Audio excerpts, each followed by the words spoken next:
Well, folks, Trump's done it. He has slapped tariffs on China, Mexico, and Canada at this point. So recently, the president signed an executive order that would place tariffs on all three. Currently, right now, they are set to take effect on Tuesday. We're entering a new era. Things are not going to be the same as they have been for the last 30 years. And even under the first Trump administration, things are going to be very, very different. But hey, if you're new here, if you're new to our channel, hit that subscribe button down below. Help us reach more people like yourself. It really helps us out. And if you like this video, hit that like button down below. Comment something down below. Let me know what your thoughts are. We really appreciate you being here. But let's get into this. So far, Trump has imposed a 25% tariff on Canada and Mexico. And for oil imports from Canada, there is an exemption for it, but it's a 10% tariff instead of a 25% tariff. But also, he implemented a 10% tariff on China. Now, you can listen to all the hysteria from the mainstream media, and they're going to tell you this is reckless and it's bad for trade. Let's just be honest here. Trump's playing 4D chess. There's no other way to put it. He is playing 4D chess. This is not about one singular thing. Yes, during the from the president directly himself about this, the executive order, a fact sheet on it. It really has to do with, and I guess I'll just read it here to you. The extraordinary threat posed by illegal aliens and drugs, included deadly fentanyl, constitutes a national emergency under the International Emergency Economics Power Act. Now, here's the thing. Is it about fentanyl and illegal immigrants flowing into our country? Absolutely, 100%. But it can also be about a lot of things. It can also be about trade deficits that between China, between Mexico, between Canada and the United States. I don't think that this is one specific thing Trump's going after. Now, legally, under the law, how he was able to do this, he used the International Emergency Economic Power Act. That's how he's able to implement this.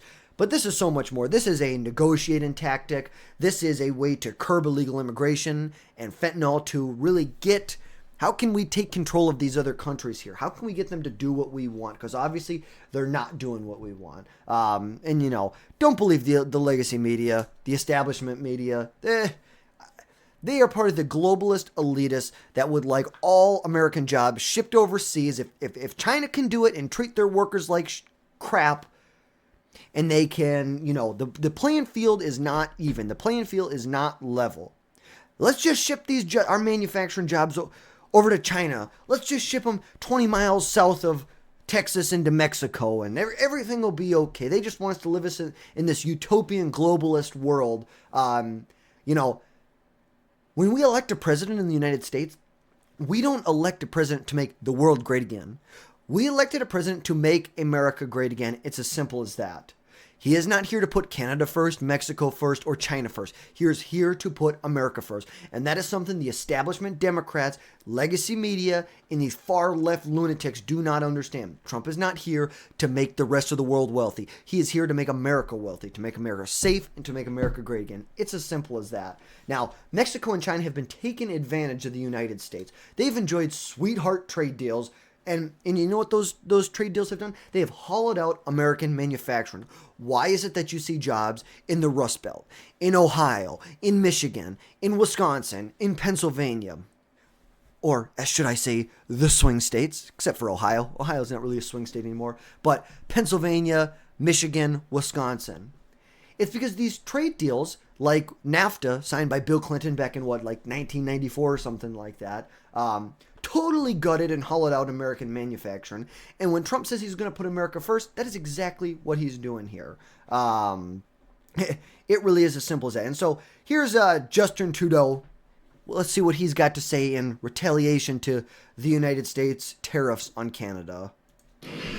Tonight, I am announcing Canada will be responding to the U.S. trade action with 25% tariffs against $155 billion worth of American goods. This will include immediate tariffs on $30 billion worth of goods as of Tuesday, followed by further tariffs on $125 billion worth of American products in 21 days' time to allow Canadian companies and supply chains to seek to find alternatives. Ce soir, j'annonce la réplique du Canada. Okay, so whatever the hell he said there at the end, but obviously Canada and Mexico are both going to retaliate. They're going to put tariffs on the United States. But let's hear what Jamie Dimon, CEO over at JP Morgan, has to say about these tariffs. Tariffs just yesterday. Mary Erdos, your colleague, was on stage talking about how your firm has created a quote-unquote war room that's looking at each of these executive orders as they come in, trying to assess what they mean for the bank and I imagine for your clients. Yeah. So we always, war room may be a bad word, but this is a real-time, full thing, analyzing for clients, for communities, for a bank. We get a million questions, stuff like that. And look, I look at tariffs, they are an economic tool. That's it. They're an economic weapon, depending how you use it and why you use it and stuff like that. And, people argue, is it inflationary and non-inflationary? I would put in perspective, if it's a little inflationary, but it's good for national security, so be it. Get over it. National security trumps a little bit more inflation, but I think the question is how they get used. Can they be used to bring people to the table? Yes. Is there some unfair trade? Yes. Is there some state-owned subsidies? Yes. Is the president... Boom. Jamie Dimon hit it on the nail. Quote, get over it. National security trumps a little bit more inflation. Now, ultimately, I think with the proper mechanisms, we're not going to see any inflation. Maybe a little bit. A little inflation's healthy, but here's the thing. National security is a higher priority than an extra percentage point of inflation. That's just the simple fact of the deal here. National security trumps it. I can't agree more with that. And when it comes to Canada, Canada's been taking advantage of the United States. So is Mexico and so is China. For decades and decades, we had sweetheart deals with China to allow them to grow. And now look at it. They're a communist utopia that it's ridiculous. It is absolutely ridiculous what we've done. The U.S. has had trade deficits with Mexico and Canada that have continued to bloom over the years. It's as simple as that, and it's cost American jobs. Now, you think about it. We don't have the same labor standards here in the United States as they do in Mexico. So you think about that. Unfair labor practices. They totally undercut the United States working man. It creates a totally uneven playing field. Yeah, of course, a manufacturer can go to China and they can build a car there for cheaper and ship it over the border into the United States. And with these free trade deals, they really didn't pay any tariff, maybe something very small, minute. But yeah, when you don't offer proper benefits to your workers, when you totally underpay your workers, they basically work in sweatshops. Let's be honest about that. When if you come and make your product in America, you're going to need to compete with other American companies that provide good, high-quality jobs, that provide good benefits to the American worker. And that's what we need. Now that's on Mexico. They're really big with cars. But let's look on Canada. What has Canada done to hurt the American economy, to hurt American farmers specifically? So here is, I believe it is Howard Lutnick talking about this. Let's just take a look. Our farmers, our ranchers, and our fishermen are the best in the world, and they are treated poorly. Canada, as we spoke about, treats our dairy farmers horribly. That's got to end. That's got to end. And if Canada is going to rely on America for its economic growth, how about you treat our farmers, our ranchers, and our fishermen with respect?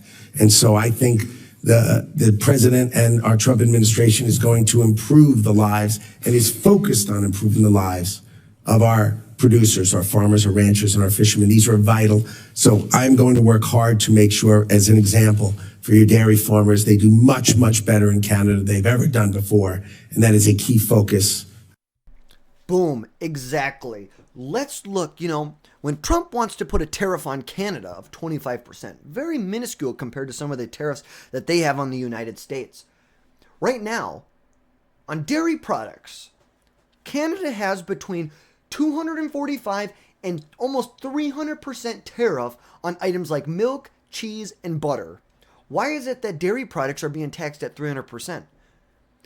Why is it okay for Canada to do that, but then when America, we put a 25% tariff. We're going to be disrupting the free trade. Like, give me a break. Are you kidding me?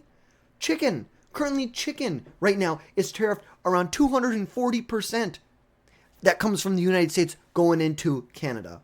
Fish is tariffs at almost 100%. Tobacco, 100%. Consumer goods have a rough rate of about 30%. And then a 20% lumber tariff. But let's go after dairy, poultry, fish, and tobacco. Why is it that we have almost a 300% tariff on dairy products? Why is it that we have a 240% tariff on poultry, chicken? Not we, I guess I should say, Canada, on American imports into Canada. Why is that? Why? Now, but let's just all face the realities. The realities that we have to look at here. Tariffs will ensure that American industries are protected and given a fair shot at success.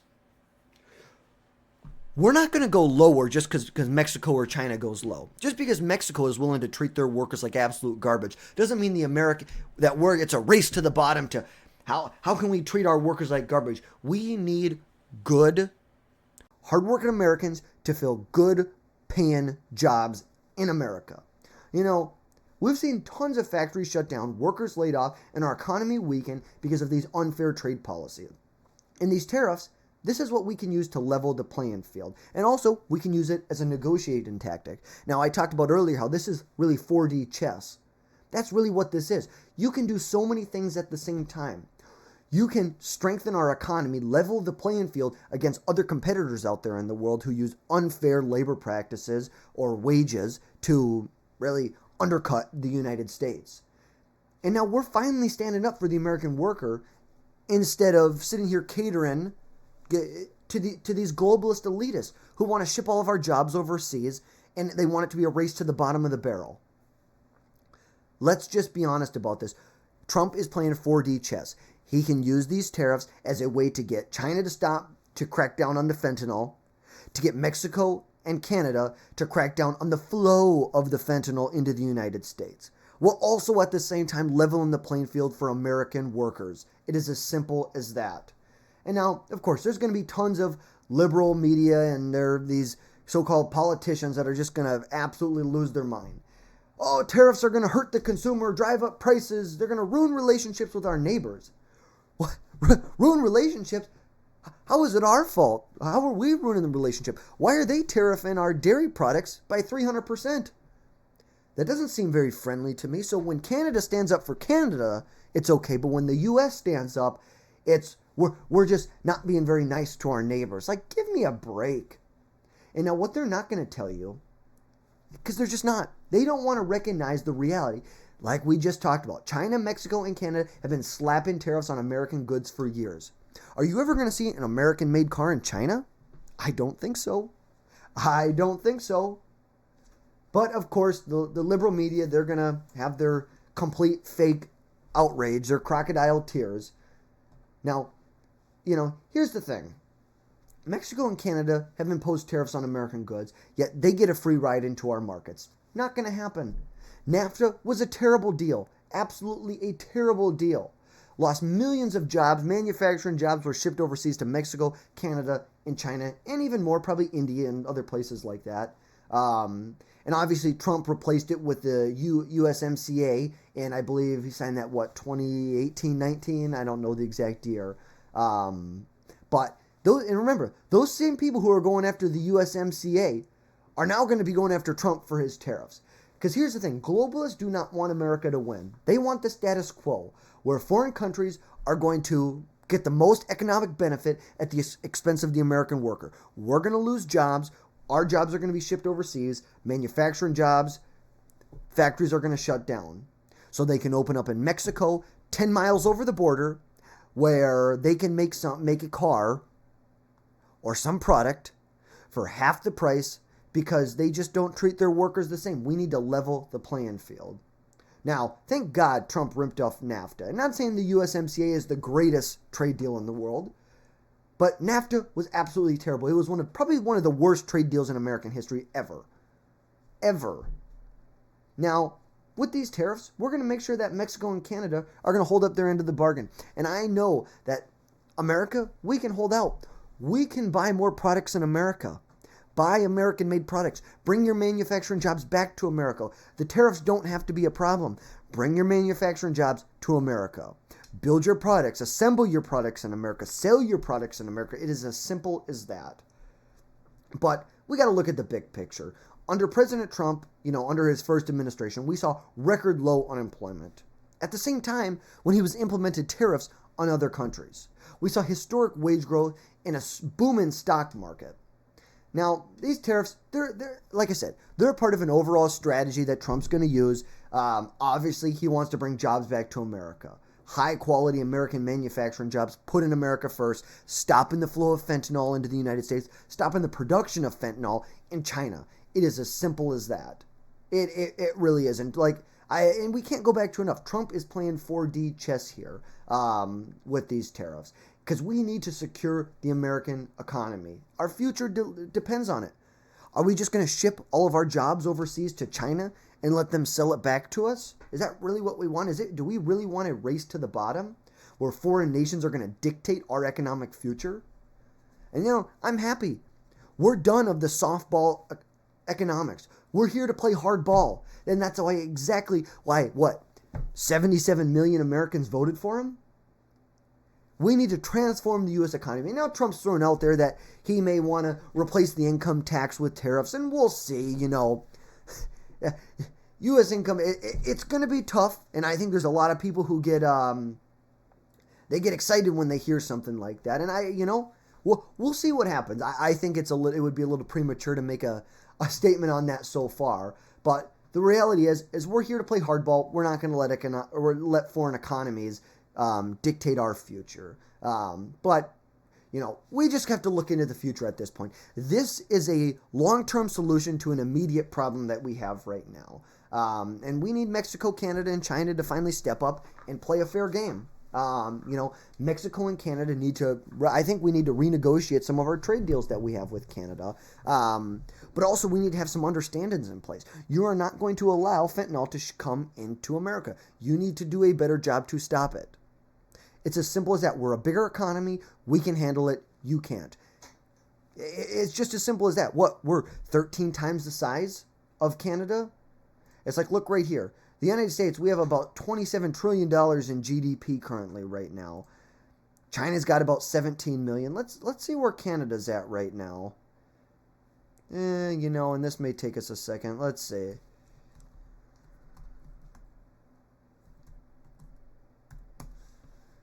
$2 trillion? So you're telling, we're like 13 times the size? And let's look at Mexico. Gosh, we're even bigger than that. Gosh, we're probably 20 times the size? Who knows? Look at $1.7 trillion is the size. We can handle it. We can buy American products. We will get through it because national security is a bigger risk than a little bit of inflation. So, all in all, here's the deal. You can't believe the media, their hysteria that they're going to put out, their crocodile tears. And, these tariffs, they are a negotiating tool, but they're about strengthening America on many different fronts. On a health front, on a drug use and opioid problems front, and also on unfair economic policy, trade policies that we've had. We need to secure our economic future. And now, we shouldn't be isolationists. We don't want to make everything here in America, because there are going to be times where it makes more sense to do it elsewhere. But ultimately, we need to protect the industries that made America great to begin with, like manufacturing. America is a tech economy now, and we totally understand that. But there is nothing wrong using tariffs to boost the manufacturing economies inside of the United States. America has been on the losing end of these bad trade deals for way, way too long. And, the globalists are just mad because Trump's the first president in decades that's going to stand up to them. And the establishment, they're going to fight him every freaking step of the way. Like Canada, they're specifically targeting red states. They're going after Florida orange juice, Tennessee whiskey, yada, yada, yada. It's like they are going to try and turn Republicans against Trump. And let's just put it out there. Tariff is not a bad word. It is a tool. Just like Jamie Dimon said from JP Morgan, it is a tool. Now, Trump, he's fighting for America. And once again, he's delivering on this promise here. Now, long term, tariffs is not going to be great for America. It's just not going to be. But it is a tool that we can use right now to negotiate better trade deals with our allies, because ultimately, between Mexico, Canada, and also China, we are intertwined. Our economies are intertwined. It would take decades to decouple our economies, which ultimately is not going to be good for all of the countries. It's not going to be good for any of them. But the reality is when we put tariffs on China, when we put tariffs on Mexico, when we put tariffs on Canada, that is not a bad thing. It is an economic tool. For the same reason, when Canada does it to us, it's an economic tool. They're trying to boost domestic production. It's as simple as that. But that's going to be all for today, folks. I appreciate y'all tuning into this. Be sure to subscribe, follow, share any thoughts that you have down below about Trump's new trade policies. And as always, have a good rest of your day.